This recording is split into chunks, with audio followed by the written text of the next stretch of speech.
Hello everyone, welcome back to my blog. তো আজকে আমরা বানাতে চলেছি matar paneer. Hello everyone, welcome back to my blog. তো আজকে আমরা বানাতে চলেছি মটর পনির। প্রথমে সাদা তেলের মধ্যে আমরা পনিরগুলো ভালো করে ভেজে নেব। ভালো করে পনিরগুলো ভাজা হয়ে গেলে তুলে নিতে হবে।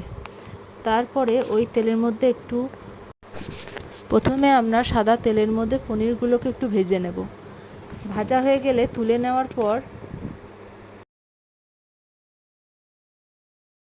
গরম মশলা ফোড়ন দিয়ে দিতে হবে। ফোড়ন দেওয়ার পর আমরা কড়াইয়ের মধ্যে পেঁয়াজ কুচি, গোটা রসুন, একটু আদা, কাঁচা লঙ্কা, কাজু, কিশমিশ, অল্প চারমগজ, এগুলো সব একসাথে দিয়ে ভেজে একটু নেড়ে চেড়ে তারপরে ওই তেলে একটু গোটা গরম মশলা ফোড়ন দিয়ে কুচনো পেঁয়াজগুলো দিয়ে একটু নাড়াচাড়া করে হালকা করে ভেজে নিতে হবে।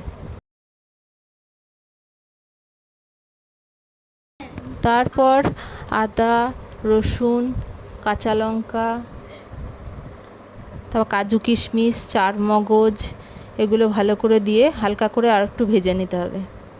তারপর মোটামুটি ভাজা হয়ে গেলে ওইগুলো ভালো করে পেস্ট করে নিতে হবে, ঠান্ডা করে। আর একটু টক দই দিয়ে পেস্ট করতে হবে, কিন্তু 2 টেবিল চামচ টক দই দিয়ে ওর সাথেই পেস্ট করে নিতে হবে। তারপর আবার দেখুন সাদা তেলের মধ্যে আবার জিরে, তেজপাতা, শুকনো লঙ্কা ফোড়ন দিয়ে তারপর ওই পেস্টটাকে ভালো করে ঢেলে নিয়ে ভালো করে কষাতে হবে। এবার ওর মধ্যে আবার জিরে, ধনে গুঁড়ো, কাশ্মীরি লঙ্কার গুঁড়ো, নুন, চিনি, একটু হলুদ গুঁড়ো, এগুলো দিয়ে ভালো করে কষাতে হবে। যতক্ষণ না তেল না বেরোচ্ছে ততক্ষণে আপনারা একটু একটু করে জল দিয়ে দিয়ে কষিয়ে নিতে হবে। মোটামুটি কষানো হয়ে গেলে তার মধ্যে ওই কড়াইশুঁটিগুলোকে অ্যাড করে দিতে হবে। একটু গরম জল তারপরে অ্যাড করে দিয়ে ফুটে এলে পনিরগুলো দিয়ে আমরা ঢাকা দিয়ে দেবো।